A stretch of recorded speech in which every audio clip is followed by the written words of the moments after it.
Okay, this is a true story about the late Macho Man Randy Savage. Back in November of 1978, in Nashville, Tennessee, Randy Savage, when he was not becoming, or he was already a professional wrestler. I think he wrestled. This was in Jeff Jarrett's dad's Jarrett wrestling organization or whatever. Anyway, it was a Wednesday night. I heard this story told by Dutch Mantel, who you might know as Zeb Coulter, We the People, and Jim Cornette. They were laughing their butts off when they were telling this story.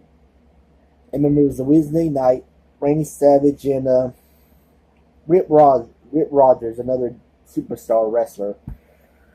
They entered this. They went into this Waffle House to get something to eat. I'm going to embellish. I'm going to how should I say this? Embellish this story a little bit, but this really did happen. This whole Waffle House fight story. Anyway, so Randy Savage was about to get his order, and this cook or this guy, can't remember. I think he had Dutch or Zeb said he was a cook on first shift, but he interrupted the whole Waffle House, and he told everyone that he was getting married, and that stopped Randy from getting his order.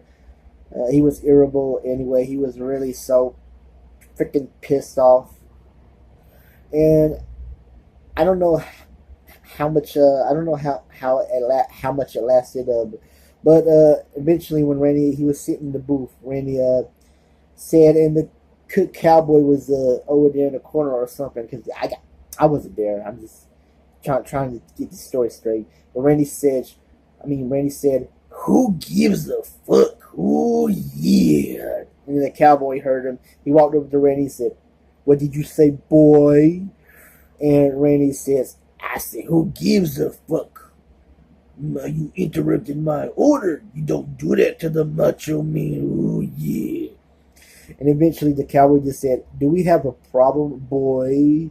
And Randy Savage said, "I don't know, do we?" And then they got into a fight. It was a big. They got into this old fight.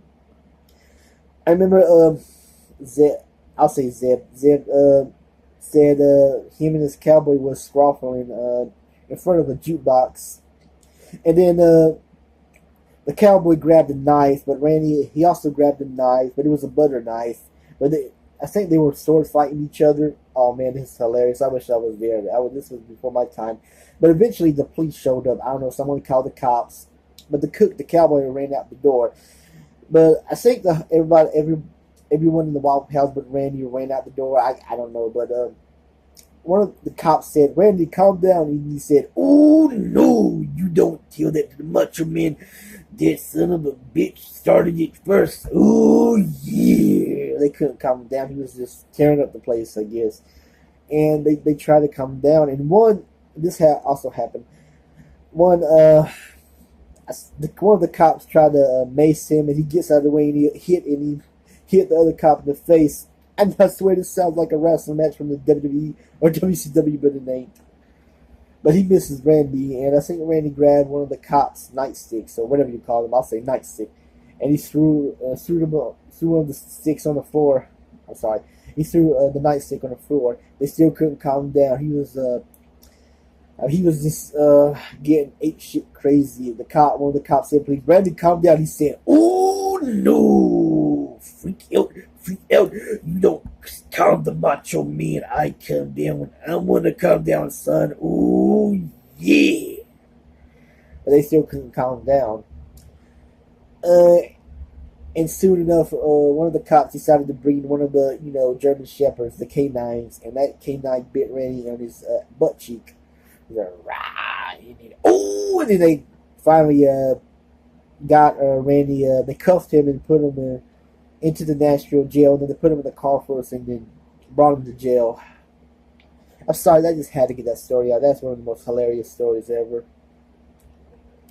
And Randy's father, the late Angelo Popple, he bailed him out of jail. I think that night or the next morning. I don't know, but that's one of the most hilarious stories of the Macho Man I ever heard. I mean, I hear a lot of different wrestling stories and their real life experiences. But that is just one of my all time favorites. I'm sorry, I just had to tell you guys that story. And I embellished it embellished it a bit. I just had to do that.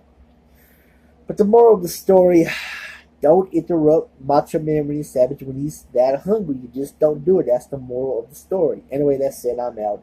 Ooh, yeah!